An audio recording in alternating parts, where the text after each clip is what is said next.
दोस्तों दो तस्वीरें हैं, ये दो तस्वीरें जम्मू कश्मीर की सियासत में, इस दोनों तस्वीरों ने एक हलचल मचा रखी है।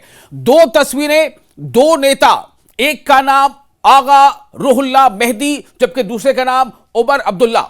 आप सब जानते हैं, बताने की जरूरत नहीं है कि इन दोनों के बीच दरअसल चल क्या रहा है। उमर अब्दुल्ला वजीर आला हैं, उमर अब्दुल्ला वजीर आला हैं और नेशनल कॉन्फ्रेंस पार्टी जो है उसमें इनकी कितनी पकड़ है या इसमें क्या इनका किरदार है आप बखूबी जानते हैं, इसे बताने की जरूरत नहीं है। दूसरी तरफ आगा सईद रुहुल्लाह मेहदी नेशनल कॉन्फ्रेंस के मेंबर पार्लियामेंट श्रीनगर से, और नेशनल कॉन्फ्रेंस को एक बड़ी जीत दिलाई थी जब पार्लियामेंट का इलेक्शन चल रहा था। उसमें जब पार्लियामेंट के इलेक्शन में एक तरफ जहां उमर अब्दुल्ला भी एक सीट से चुनाव में थे, लेकिन उमर अब्दुल्ला अपनी सीट जीत नहीं पाए थे मेंबर पार्लियामेंट के बहैसियत, लेकिन आगा सैयद रुहुल्लाह मेहदी ने एमपी का चुनाव जीत लिया था।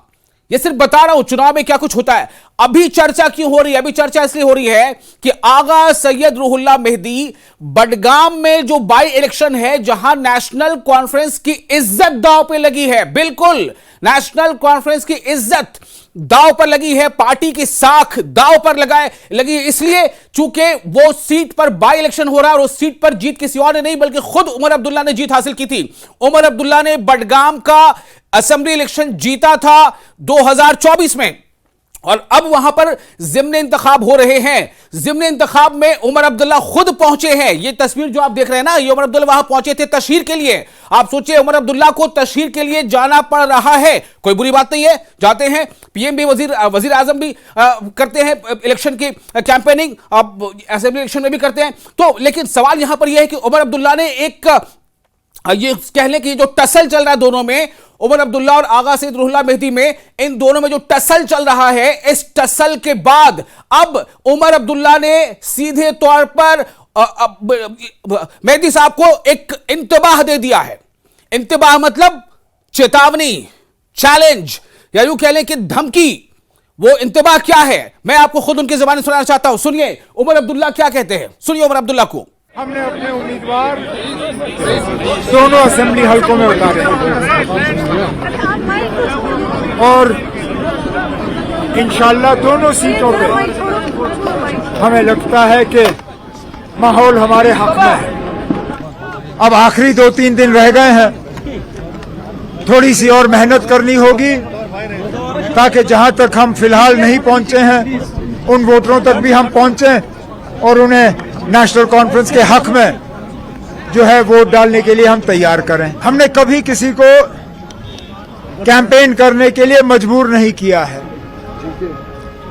जो अपनी मर्जी से आके कैंपेन करना चाहता है वो करते हैं, जो नहीं करना चाहते वो नहीं करेंगे। ठीक है ना। अब मैंने कभी किसी को कैंपेन करने के लिए मजबूर नहीं किया है, लेकिन आगे जाके जब हमारी कामयाबी होगी तो जिन लोगों ने इस कामयाबी में हमारा साथ नहीं दिया वो फिर हमारी खुशी में भी शामिल नहीं हो सकेंगे। मीटर लगाना ना लगाना वो लोग अपना फैसला करें, लेकिन जैसे मैं लगातार कहता रहा,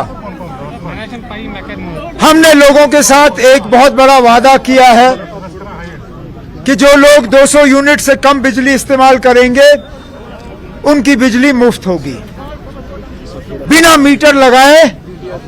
इस वादे को हम पूरा नहीं कर पाएंगे।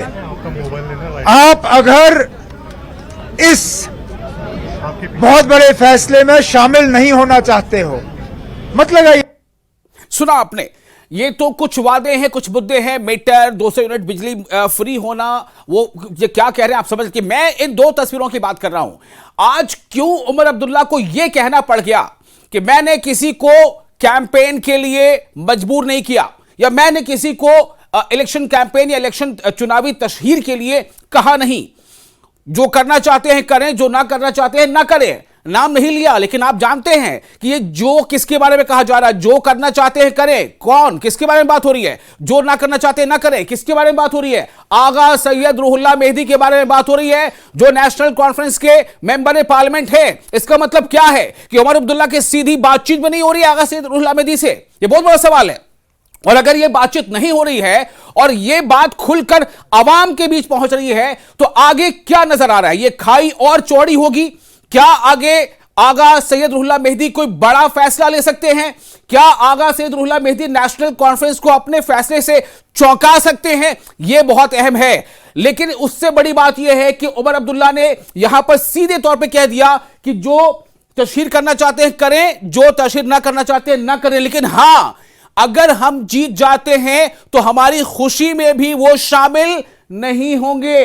वो यानी आगा सैयद रुहुल्लाह मेहदी। ये कौन कह रहा है? उमर अब्दुल्ला, कि अगर हम जीत जाते हैं तो वो हमारी खुशी में शामिल नहीं होंगे। इसका मतलब आप समझ सकते हैं, इसका मतलब क्या है। बहरहाल ये जंग अभी जारी है, ये पूरी कशमकश जारी है बडगाम असेंबली इंतखाब के लिए। बडगाम असेंबली इंतखाब जो ज़िमनी इंतखाब है, वहां से नेशनल कॉन्फ्रेंस के जो उम्मीदवार हैं आगा सैयद महमूद साहब, उनके बारे में भी मैं आपको सुनाऊंगा कि वो क्या कहना चाहते हैं, वो क्या कह रहे हैं, कैसे वो लोगों से वोट की अपील कर रहे हैं। बात ये हो रही है कि अगर आगा सैयद रुहुल्लाह मेहदी ने इंतखाबी कैंपेन में हिस्सा नहीं लिया तो चूंकि उस हलके में, उस इलाके में एक बड़ी तादाद ऐसे लोगों की है जो हिमायती हैं आगा सैयद रुहुल्लाह मेहदी की, तो अगर ये खुद इलेक्शन कैंपेन में शामिल नहीं होंगे तो इसका असर चुनाव नतीजों पर पड़ सकता है। नेशनल कॉन्फ्रेंस को नतीजे भारी पड़ सकते हैं। फिलहाल आपको सुनाने जा रहे हैं जो नेशनल कॉन्फ्रेंस के ज़िमनी इंतखाब में बडगाम से उम्मीदवार हैं, उन्हें सुनिए वो क्या कहते हैं। सुनिए। आज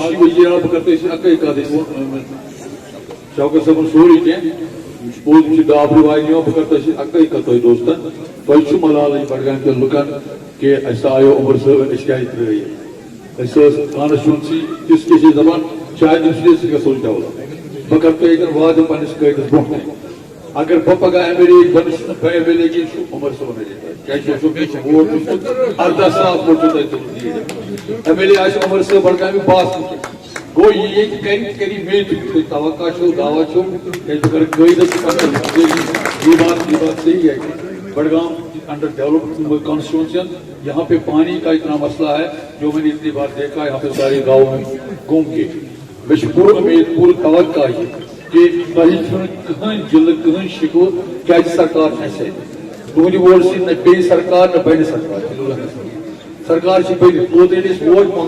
बहरहाल चलिए ये बाद में हम इनको सुनेंगे। ये बेसिकली चुनावी तशहीर है, तो चुनावी तशहीर में इलेक्शन कैंपेन में ये बातें होती हैं, मुद्दे की बात होती है कि हम जीत जाएंगे तो हम ये करेंगे, हम जीतेंगे तो ये करेंगे। सवाल तो ये पैदा होता है कि भाई अभी भी आपकी पार्टी की सरकार है, आपने अभी तक क्या किया? अगर बडगाम में पानी का मसला है तो बडगाम से जीते हुए तो उमर अब्दुल्ला ही थे जो वहां पर वैसे थे असेंबली रुकने जीते थे, ठीक है, बाद में उन्होंने सीट छोड़ दी, लेकिन वजीर आला तो हैं।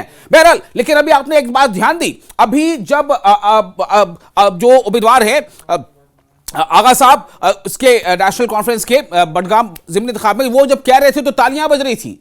सवाल यहां पर यह है कि अगर मान लीजिए जैसा उमर अब्दुल्ला ने कहा है, अगर उमर अब्दुल्ला ने कहा कि जब अगर हम जीत जाएंगे तो वो हमारी खुशी में भी शामिल नहीं हो सकेंगे, तो क्या जब तालियां बज रही होंगी जीत की तो क्या वहां आगा सैयद रुहुल्लाह मेहदी नहीं होंगे? क्या जब बडगाम जीत का जश्न मनाया जा रहा होगा जैसा कि उमर अब्दुल्ला कह रहे हैं, तो क्या उस वक्त आगा सैयद रुहुल्लाह मेहदी नहीं होंगे? सवाल यह पैदा होता है कि अगर नहीं होंगे तो फिर कहां होंगे?